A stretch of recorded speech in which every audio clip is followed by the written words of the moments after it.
সায়েম ভাই বাড়ি আছেন নাই? হ্যাঁ, কে? ভাই এদিকে আসেন।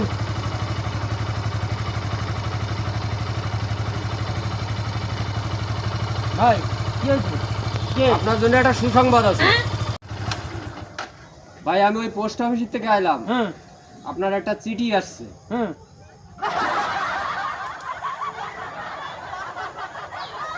আপনি পুলিশের চাকরি পাইছেন, এই আপনার একটা চিঠি আসছে, সেই চিঠি।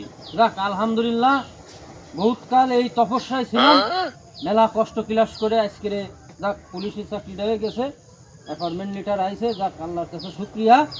ভাই হুম। তাহলে ওই মিষ্টি খাওয়ার জন্য কিছু দেন, অন্তত হালকা পানি। হেট, কি কইছ? স্যার ক ভাই ভাই কইছ কি স্যার ক। কি বলেন আপনি? স্যার মানে আমি পুলিশ। এই তোর হেলমেট আছে? এই তোর গাড়ির কাগজ সঠিক কই? এই হেলমেট কই? হেলমেট তো আনি নাই, কাগজও আনি নাই।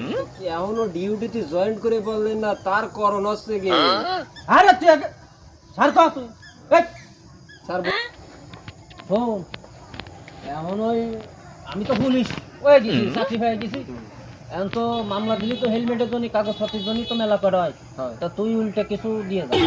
কি বলেন কি? যাতে কোন জায়গায় এসে গেলাম আজকে ভাই। নাহলে ওই দিয়ে দিবানি, আমার অ্যাপয়েন্টমেন্ট হয়ে গেছে। তাহলে যা।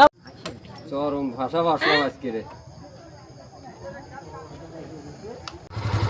চাকরিতে এখনো জয়েন্ট করে ফেললো না, তাই সে ঘুষ খাওয়া শুরু হয়ে গেছে। আর জয়েন্ট করার পরে যে লোকজন রে কি করবে নে, আল্লাহ মাহমুদই ভালো জানে।